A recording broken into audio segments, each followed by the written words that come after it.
here's a tip that's going to help all your drawings, okay?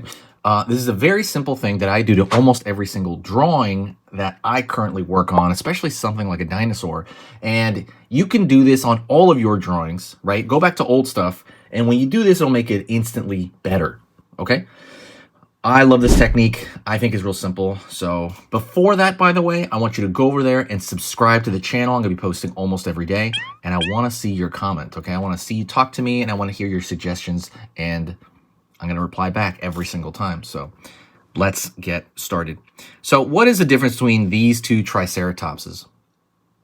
Okay, take a closer look at them if you want. We can kind of zoom in over here, take a very good look at this orange one. Take a second, take it in. Okay, you got it? We're going to move over here now to this other one. There you go. So what is the difference? It's obvious, right? Let's look at them nearby. There is more information in this blue one here than in the right. And let me kind of go over that. So when we're drawing anything, for example, so if you look at him, look into his face, right? You look at him, he's all smooth. It looks like he had Botox, right? So we're going to represent this like Botox smooth Triceratops with just a blank circle. Okay? So just to kind of remember, just blank circle right there. This is smooth. When you draw anything, there's usually going to be a lack of information because we haven't got into the smaller details, meaning smaller lines. So over here, he does have information, right? So, and this side, we're going to represent it with another circle right here, just really fast. But we're going to put like a shape in there, maybe like a little check mark in there, just to kind of be obvious about it. We're representing it on that side. So let me ask you a question. You can feel free to answer this in the comments if you want, but I'm about to answer it. Why do you put in more information in general? Why do we do that? What's the purpose of that? Just take a second. The purpose of doing this, right, is to give the viewer actual knowledge of what is occurring in your image, right, in your drawing. So right now, we don't know over here on this one, we don't know right now what's going on in there. It could be totally flat. It could be really smooth like that. There could be indentions there. We have no clue because us as artists have not given our audience the reason, right, to kind of look into that. We have not given them the actual tools to do that. You have to give the audience clarity if they're going to view and enjoy your image. And doing this over here, it will do that. So right now you could just, it's just natural extension. So let's just zoom in a little bit more on the blue over here. So if you look at the blue really fast, this right here, especially this area, that is showing that there is, a concave surface right here, and that this is separated out. So this spike right here is separated out from the back of the jaw. You don't really have that over here that much, right? A bit, but not really. You're really showing the separation right there, and it's showing that this thing is protruding more than we think. This especially too, right there, that. So that is also showing that there's going to be a little bit of a concave shape in there, and maybe it's going to merge in with the rest of the cheek, right? There's going to be a bump, concave a little bit, and go down. This surface on top right there, otherwise would just you would think it'd be all one flat surface.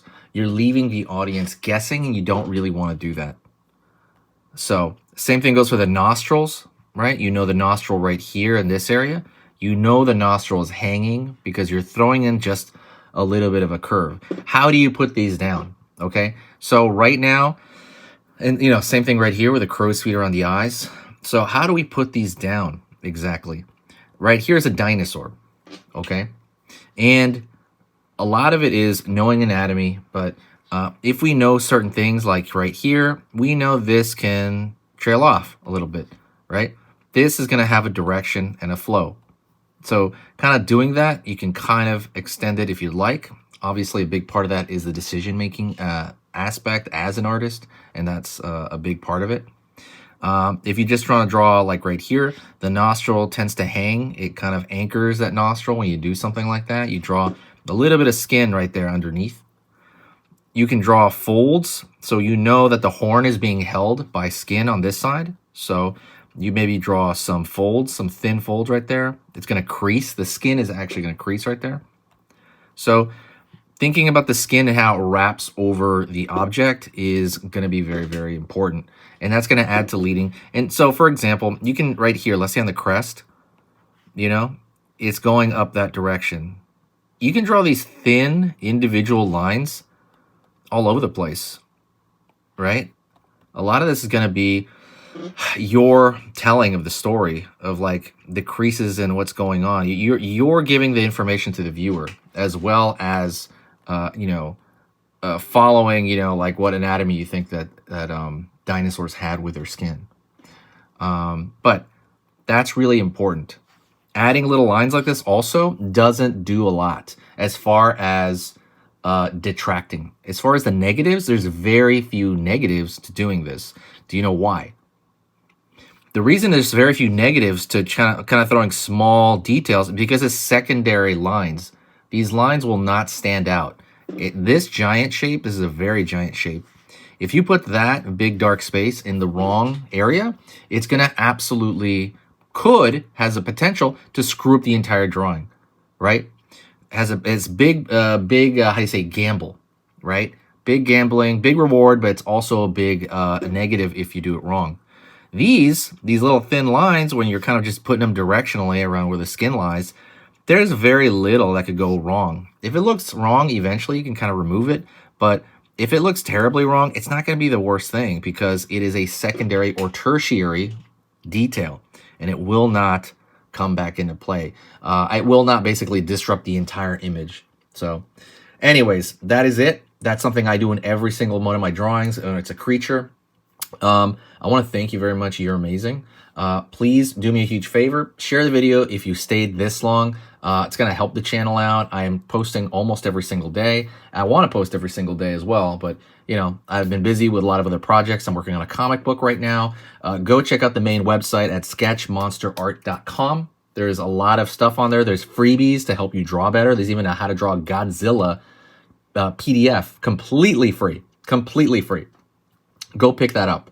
Thank you so much. I appreciate it. And say hi to me in the comments, and I'll say hi back, okay? Thank you so much. I'll talk to you later.